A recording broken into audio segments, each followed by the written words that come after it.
Change by design. Change by design. Change by design. Change by design. Change by design. Change by design. Change by design. Change by design. Change by design. Change by design.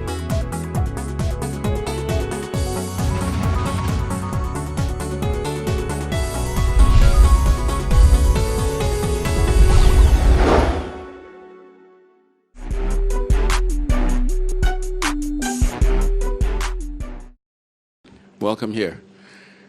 I'm going to try and do this without any notes, as I normally do. I'm here because I believe in divine appointments, and nothing happens by accident.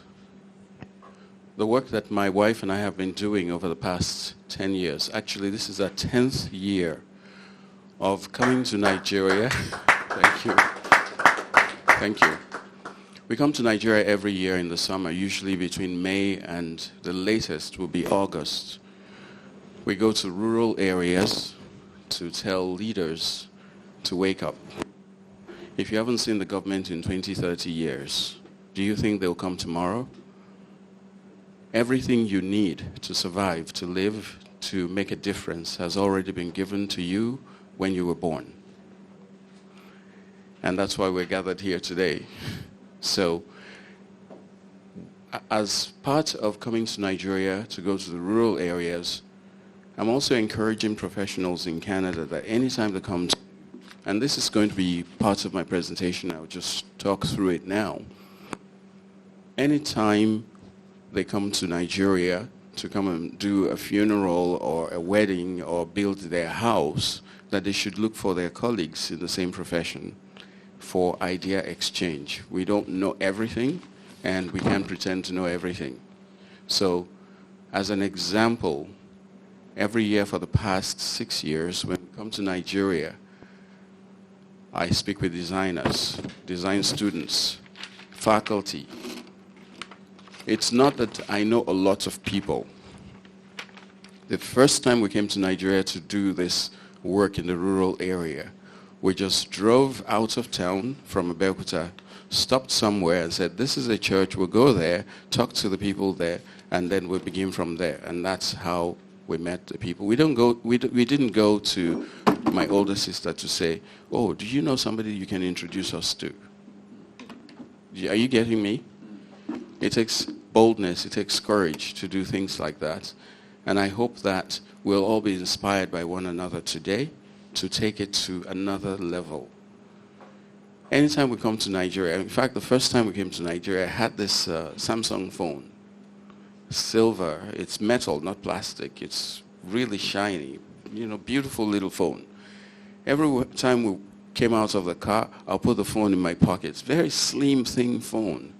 I'll put it in my pocket because I didn't want anybody to see it, because we've been told, you know, people try to discourage you from doing something when you want to change something. You know, before we left there, everybody was saying, are you out of your mind? You're going to wear armed robbers, this and that, and so on and so forth. Don't show off, don't do this. No, I never show off. Don't do this, don't do that. So I was hiding that phone every time, right? Okay, because I thought it would be very different. In Nigeria, people were just starting to embrace the use of cell phones and so on. So I didn't expect anybody would have that kind of phone here. Big mistake. 5 days later, we went to our old house and we wanted to renovate it so we can stay there when we come to Nigeria. And the bricklayer pulled out his phone and he was doing something on it. I'm like, what are you doing? He said, we're watching TV. I'm like, on your phone? The bricklayer. So I'm like, okay, I think I have reason to hide my phone now. I shouldn't show this silly phone next to the bricklayer's phone. So it's a wrong assumption to think that we have everything, we know everything over there. It has to be an exchange. I cannot tell you how proud I am to have this lanyard that's made of African fabric. I can't begin to tell you. My face is getting warm as I'm talking about it. This is the only time I've had English clothes on, Western clothes on, since we came to Nigeria 3 weeks ago. I am always in Adire. We have something that is very rich. We've slowly let it slip through our hands. And I'm speaking about us that ran away from Nigeria and those that are here that are just letting things be. We have a very rich visual culture. If you don't remember anything today, remember this. Foreigners, visitors, tourists will not come to Nigeria to come and see what they already have. And I'm going to show you pictures to prove it. They're not coming to Nigeria to see what they already have done badly. There's one building, every time we pass by it, I pull out my camera and take another picture of it because it's like this. And it's got glass all over it. Foreigners will come to Nigeria to come and see what they don't have. So every time we give away, and this is serious talk, we can interpret it anyway. I'm wearing Western clothes right now, so I'm equally guilty. Of course, there's time and place for everything. There's time for contemporary stuff. There's time for traditional stuff. But even with that contemporary stuff, this makes me Nigeria. Let's inject that visual culture that we have, that very strong. You know, our uneducated, in quotes, forefathers, ancestors, had a better sense of design than some of us today.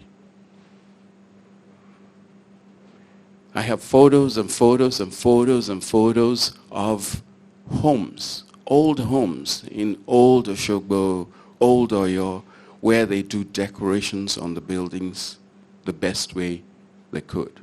We've let all those go. There's nothing that says that we can't marry the two cultures, create a balance, and this is where we decide what's going to happen next, us. The designer is the visionary. The designer is the one that sees before. And you cannot do it alone. That's why we're not inviting only designers today. If the designer is busy doing his own design and forgets to talk to the engineer would make his own machine and it would look like it's whatever. It will function, but it will not be an Apple computer in nature. Apple swears by design. Design is at the core of everything they do. Bill Gates once said, if you're going to start a business, one of the first people you must hire is a designer. He knows it. So design is at the core of everything we do as humans. Every day when you get up in the morning and you put your clothes on, you've already designed yourself. I know a new word they use for that in Nigeria, package yourself. So you decide how your package is going to be. You want to be attractive, you want to be rough and tumble, however you choose to be that day. So all of these things play a role in life generally. We're not even going to talk about mental health issues that are related to living without design. We do not recognize, and I speak generally, and this is addressed to the politicians especially and the leaders, that we need to support design from infant school, primary school, secondary school. Everyone should learn some aspect of design. In design thinking, businesses that succeed well and stay on the market longer are the ones that use design. This study has been done by the British Design Council. So when the market is going up and down and some businesses are closing, those that use design in their business sort of stay alive and excel. We'll use this time of collaboration among designers and engineers, architects, everybody who's here to start setting a path that we're going to take for the future in Nigeria. We're going to make change today. The little boy here that you see on the screen is the one standing in front of you now. We all start from somewhere. I was told that I had an attitude when I was a baby. I didn't like people picking me up. I didn't like people touching me, but now I want to hug everybody. So I am still catching up on what I missed. We're all humans. I'm trying to say these things so we know, where we come from, what we do, what we like, what we don't like. In our interactions, we seem to strip off the human nature over there, and we want everything to be flat. You can't even talk about your religion over there. The youngest, the boy, is trying to get his aviation done. He's already got his pilot's license. The oldest finished her master's, and she's working for a non-profit in Chicago. I'm on a mission with my wife. I already told you that we come to Nigeria every year to go into the rural areas, teach leaders, especially through churches. But we don't limit it to that. Community leaders are also invited. We actually make it a faith-based meeting, but we have both Muslims, Christians, and everybody in the meetings because there's no discrimination that way. I want to mention that why we do the training is because we see things that are broken down everywhere. People who live there in those places ignore them because they're so used to seeing them that way. We're not going to come in to tell you, oh, this is broken, you need to fix it, this is broken, you need to fix it. We're not trying to turn Nigeria into England. Basically, we meet, we talk, we say, how about this? What do you think about that? And we give them a workshop. By the time we leave after a 3-hour seminar, they are so pumped with ideas that are generated by them. Why should we care about things like that? The government has not been doing it, so we're stepping in as an NGO trying to do a bit. Everybody runs away abroad and we just stay there. We don't come back to do anything. And we'll be saying, Nigeria is so bad. Nigeria is so bad. I take pictures back there and show them, like this hotel, when they see it, you see the faces of some of them. Oh, you won't see them, but I can assure you, they'll be like, this is in Lagos? Yeah, that's how it happens. Why should we care? In the past, we used to use things made from the earth. We used cottons for our clothing. We had a very rich culture. Like I said, we have a very rich visual culture. We also have things that we did that matched the way we lived. I'm not saying there's anything wrong with pots and pans, that are aluminum. No, not at all. But from this pottery that we used to use, we moved over to plastics. The pottery would break down, deteriorate, decompose, and become the earth again. But the plastics are killing our waterways. They're choking our waterways. There's a place in Victoria Island that I used to admire because the water comes from the lagoon and goes into the bigger body of water. The last time we drove by there, I actually thought somebody decorated the place with plastic until I realized what was happening. Plastics are killing us. Is there any opportunity for us to design some other sustainable ways, or how do we get rid of these plastics and make them into other things? So this is one of the reasons why we care. We may not be able to do anything about it, but we're speaking to Nigerians who know what can be done. So when we come to Nigeria, we sit down with the leaders, we say, hey, we have something to say to you. We run these seminars. We never know these people. We've never met them before, but thankfully, they're always willing to come to these meetings. One of the questions we ask them is, that school over there that doesn't have a roof, who built it? They say, oh, it's the government. I go, oh, so that's a government school. So the government is doing that. We actually lead them on to say these things. So the government is not doing anything about it. Say, they've abandoned the school. They promised to come and fix the window 2 years ago. They didn't do anything, blah, blah, blah, blah, blah. We let them talk. And then I ask them the question, who goes to that school? Children go to the school, just your children or children from the neighboring villages. Yes, people come from as far as this and that and that and that. So your children go to the school, but it's government school. I thought it was government children that go to the school. They say, oh no, it's our children that go. So it is your school. And for the first time, for some people, they realize they need to participate in keeping that building. This is what we see over and over as we go around Nigeria. So talking to them first prepares the heart and the mind for change. What we have when we have an idea or a message is just that. Marita Stockton and Lisa Cartwright, they did a study and they found out that you as an originator, you as an idea maker, all you have is just your idea. But you want the person who's going to receive it to clearly understand that idea, right? So the originator is at the top.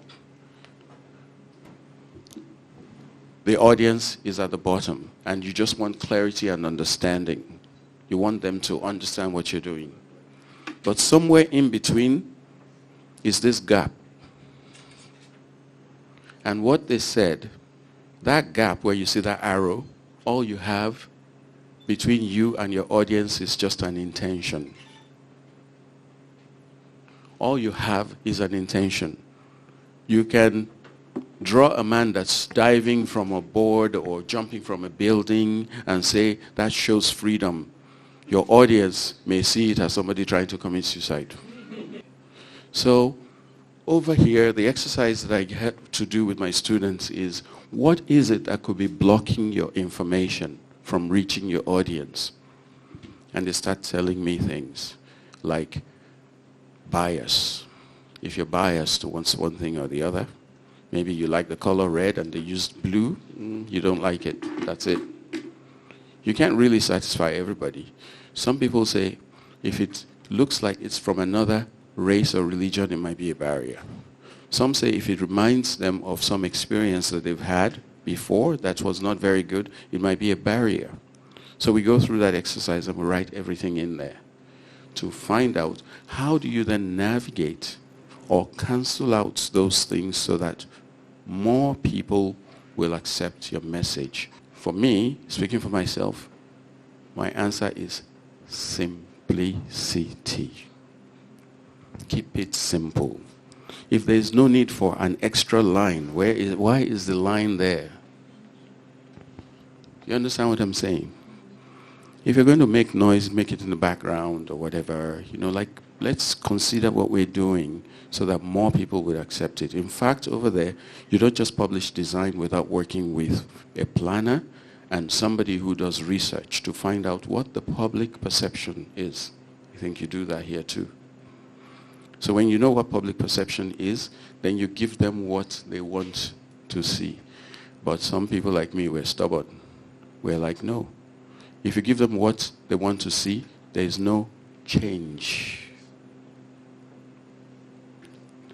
I didn't know Steve Jobs believed the same thing. He said, we make products that people need, but they don't know that they need it. How many people have iPhones, iPads, and Mac computers today? So you are change makers, and you have to be fearless in what you're doing. 3 things. Why am I here? Well, I'd like to link Nigerian design community to the rest of the world. Number 2, I'd like to create change by design and encourage Nigerian professionals living abroad, and I've already mentioned that before. Don't say, I'm an engineer, I don't have, some political appointment, so I can't make change. Number 3, I want to create change using design thinking to enhance the desirability of Nigeria as a tourist destination. So that's where I'm going to go now, and I'm going to try and prove this very quickly. Design principles. I'm just taking one design principle, symmetry. Symmetry, of course, means that, you move something, you rotate it, you translate it, you do whatever step and repeat, we call it here. Symmetry is a design principle. Now you'll see examples of it on the screen where you have this symmetrically turned, and of course the colors are different. You have the Gucci logo symmetrically moved and reversed. And then you have Lecrae's logo, which is repeated. You can see rehab, the R 3 times. That's the use of symmetry. So I point that out. I mean, this is a whole class for a whole day. So that's just one design principle. How do we recognize those design principles in our work? Because sometimes here we feel that our work is so different from the Western world that the two cannot meet. I'm here to tell you that's not the case. When we look at a fabric pattern like this, it's been repeated 1, 2, 3, 4, 5, 6 times, by flipping it and so on. We call it step and repeat, right? Whether you do it by thread or you do it by wax print, our design is more organic. It doesn't have to be with ruler and everything, but the principles are still there. This is the principle of symmetry that's been used in there. We have used proximity to show that, yes, these things are together. So all these principles are there, and we have them. We went to Hawaii one year.